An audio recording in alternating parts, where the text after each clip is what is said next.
Komunikasi Sinaga NIM 811419355. Di sini saya akan menjelaskan mengenai penelitian hukum dan jenis-jenisnya. Sampai jumpa. Hai Meli, mari kita ajak teman-teman untuk mengerti apakah arti pengertian penelitian hukum itu.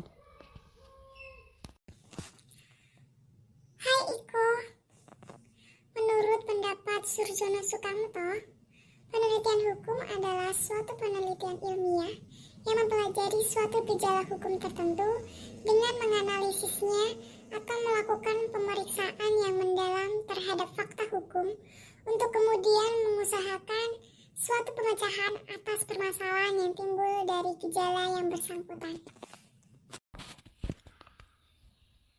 Berdasarkan pengertian tersebut, dapat disimpulkan bahwa tujuan penelitian hukum adalah untuk mempelajari satu atau beberapa gejala umum hukum tertentu dengan jalan menganalisisnya. Di samping itu juga, diadakan pemeriksaan mendalam terhadap fakta hukum tersebut yang kemudian mengusahakan suatu pemecahan atas permasalahan-permasalahan yang ada. Penelitian hukum terbagi menjadi dua. Yang pertama adalah penelitian hukum doktrinal atau sering dikenal dengan penelitian hukum normatif. Dan yang kedua adalah penelitian hukum non-doktrinal atau sering dikenal dengan penelitian hukum empiris.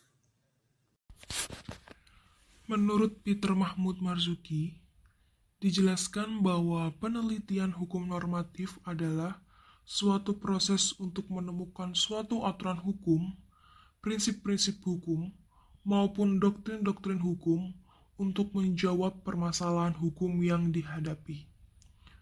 Penelitian hukum normatif dilakukan untuk menghasilkan argumentasi, teori atau konsep baru sebagai preskripsi dalam menyelesaikan masalah yang dihadapi. Surjono Sukamto dan Sri Mahmuji juga memberikan pendapat bahwasannya penelitian hukum normatif adalah penelitian hukum yang dilakukan dengan cara meneliti bahan kepustakaan data sekunder yang mencakup yang pertama adalah penelitian terhadap asas-asas hukum, yaitu penelitian terhadap unsur-unsur hukum, baik unsur ideal yang menghasilkan kaidah-kaidah hukum melalui filsafat hukum dan unsur nyata yang menghasilkan tata hukum tertentu. Dan yang kedua adalah penelitian terhadap sistematika hukum. Penelitian terhadap sistematika hukum adalah mengadakan identifikasi terhadap pengertian pokok dalam hukum seperti subjek hukum, hak dan kewajiban, peristiwa hukum, dan peraturan perundangan. Dan yang ketiga adalah penelitian terhadap taraf sinkronisasi vertikal dan horizontal, yaitu meneliti keserasian hukum positif agar tidak bertentangan berdasarkan hierarki perundang-undangan. Selanjutnya, perbandingan hukum, yaitu membangun pengetahuan umum mengenai hukum positif dengan membandingkan sistem hukum di satu negara dengan sistem hukum di negara lainnya. Dan yang terakhir adalah sejarah hukum, yaitu meneliti perkembangan hukum positif dalam kurun waktu tertentu, misalnya hukum tanah, perkawinan, perpajakan perusahaan, dan sebagainya. Untuk mendukung perkembangan ilmu hukum, tidak cukup hanya dilakukan dengan melakukan studi mengenai sistem norma saja. Hukum yang pada kenyataannya dibuat dan diterapkan oleh manusia yang hidup dalam bermasyarakat. Di sini, artinya, keberadaan hukum tidak bisa dilepaskan dari keadaan sosial masyarakat serta perilaku manusia yang terkait dengan lembaga hukum tersebut. Dengan demikian, penelitian hukum kedua adalah penelitian hukum empiris. Penelitian hukum empiris terbagi menjadi dua, yakni penelitian yuridis sosiologis atau dikenal dengan sociological jurisprudence dan penelitian sosiologi tentang hukum atau disebut dengan sociology of law.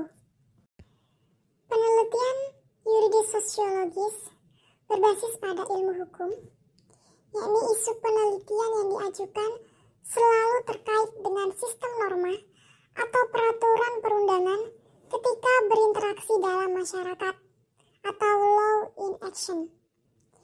Dalam penelitian yuridis sosiologis, menggunakan teori-teori bekerja hukum dalam masyarakat untuk melakukan proses analisis.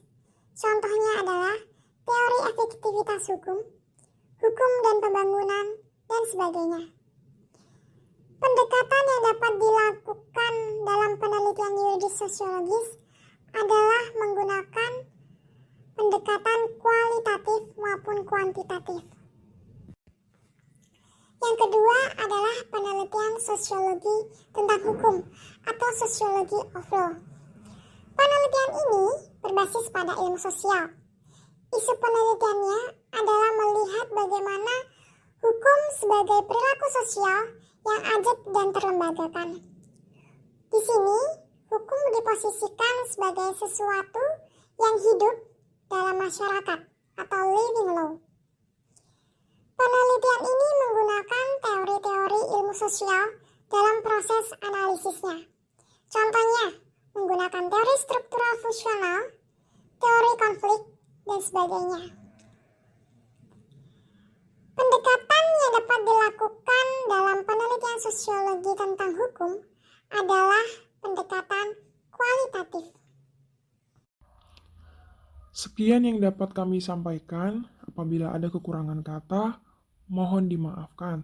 Terima kasih. Sampai jumpa di video selanjutnya.